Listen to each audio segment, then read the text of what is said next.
UP को दहला देने वाले उमेश पाल हत्याकांड पुलिस में यहां पर सामने एक चुनौती बनकर खड़ा है, जिसे सुलझाने के लिए दर्जन भर आईपीएस और पीपीएस अफसरों की टीम रणनीति बनाकर दिन रात काम कर रही थी। 150 से ज्यादा पुलिसकर्मी इन अफसरों के इशारे पर अलग अलग ठिकानों पर छापेमारी कर रहे थे, लेकिन बावजूद इसके अभी तक इस हत्याकांड के 5 मुख्य आरोपी पुलिस की पहुंच से बाहर हैं। उमेश पाल जिस हत्या के मामले में गवाह बताए जाते हैं, वो भी कुछ इसी तरीके का केस था। वो था राजू पाल हत्याकांड। दरअसल ये बात साल 2005 की है, जब बसपा विधायक राजू पाल की सरेआम गोलियों से भूनकर हत्या कर दी गई थी। उसी तरह का मंजर 18 साल बाद उसी प्रयागराज में फिर से नजर आया, जब उमेश पाल की गोली मारकर हत्या कर दी गई। कई पुराने लोगों को ऐसा लग रहा था कि वही मंजर आंखों के सामने घूम रहा है। इस बार गोलियों के बरसात के साथ साथ हमले में बम का इस्तेमाल भी किया गया था। चलिए एक बार फिर आपको समय के चक्र में पीछे लेकर चलते हैं और जानते हैं राजू पाल हत्याकांड की पूरी कहानी। दरअसल ये बात उन दिनों की है जब राजू पाल, उनकी पत्नी पूजा पाल और उमेश पाल बीएसपी में थे, जबकि अतीक अहमद और उनके भाई अशरफ समाजवादी पार्टी में हुआ करते थे। राजू पाल प्रयागराज में अपने कट्टर प्रतिद्वंदी अतीक अहमद और उनके परिवार के खिलाफ सियासी समर में उतरना चाहते थे, इसलिए वो बसपा के टिकट के लिए पैरवी कर रहे थे और इसके बारे में इलाके में बसपा का प्रचार भी। इससे पहले साल 2004 में अतीक अहमद यूपी की फूलपुर लोकसभा सीट से समाजवादी पार्टी के टिकट पर जीतकर सांसद बन चुके थे। इससे पहले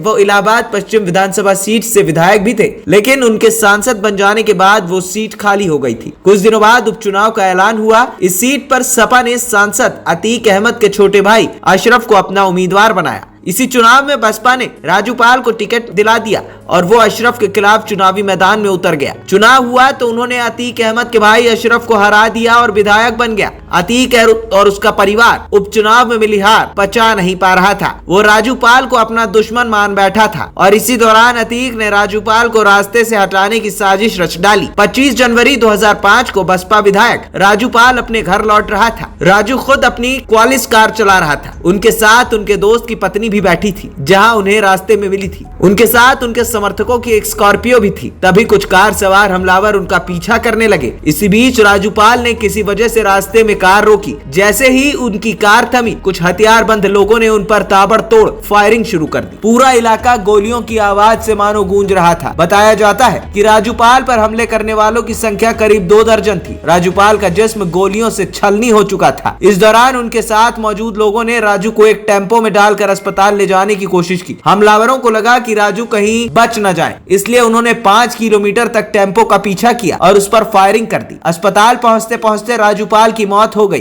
राजू पाल के साथ कार में मौजूद 2 अन्य लोग भी मारे गए। राजू पाल को 19 गोलियां लगी थी। विधायक राजू पाल की मौत से ठीक 9 महीने पहले उनकी शादी हुई थी। राजू की मौत के बाद इलाहाबाद पश्चिम विधानसभा सीट पर फिर से उपचुनाव हुए, जिसमें राजू पाल की पत्नी पूजा पाल को बसपा से टिकट मिला, लेकिन इस बार अतीक के भाई अशरफ ने पूजा पाल को हरा दिया। राजू पाल की मौत के मामले में पत्नी पूजा पाल की शिकायत पर अतीक अहमद, उनके भाई अशरफ अहमद समेत 9 लोगों पर मामला दर्ज किया गया। उस वक्त पूजा पाल समाजवादी पार्टी को इसलिए अच्छा नहीं मानती थी क्योंकि उस पार्टी में बाहुबली अतीक अहमद और उनके भाई हुआ करते थे। राजू पाल हत्याकांड के कई साल बीत गए, वक्त बदला और सियासत भी। समीकरण कुछ ऐसे बदले कि जिस समाजवादी पार्टी को पूजा पाल अच्छा नहीं मानती थी, अब उसी पार्टी यानी समाजवादी पार्टी से वो विधायक भी हैं और बाहुबली अतीक अहमद को समाजवादी पार्टी ने बाहर का रास्ता दिखा दिया था। जब अतीक सपा में था तो उन दिनों लखनऊ का चर्चित गेस्ट हाउस कांड हुआ था, जिसमें अतीक भी शामिल था। ये वजह थी कि जब सूबे में बसपा सरकार आई तो बाहुबली अतीक अहमद के खिलाफ कार्रवाई का सिलसिला शुरू हुआ। कहा जाता है कि जब बसपा सरकार थी तो उस समय बाहुबली की पत्नी भी बहन मायावती से मिलने गई थी, लेकिन उन्होंने मिलने से मना कर दिया था। अब बात करते हैं उमेश पाल हत्याकांड की। उमेश पाल की पत्नी जयापाल की शिकायत पर पुलिस ने अतीक अहमद के साथ ही अतीक के भाई, पत्नी शाइस्ता परवीन, अतीक के 2 बेटे और अन्य के खिलाफ मुकदमा दर्ज किया है। यूपी पुलिस और एसटीएफ लगातार सर्च ऑपरेशन चला रही है। हालांकि अभी तक पुलिस शूटरों तक नहीं पहुंच पाई। प्रयागराज और लखनऊ से लेकर नेपाल तक पुलिस और एसटीएफ की 22 टीमें शूटरों की तलाश की खाक छान रही हैं। उमेश पाल हत्याकांड में शामिल अतीक अहमद के बेटे असद, खास गुर्गे अरमान, गुलाम, गुड्डू और साबिर को पुलिस लगातार तलाश कर रही है। इन 5 आरोपियों पर इनाम की राशि 2.5 लाख रुपए से बढ़ाकर 5 लाख कर दी गई।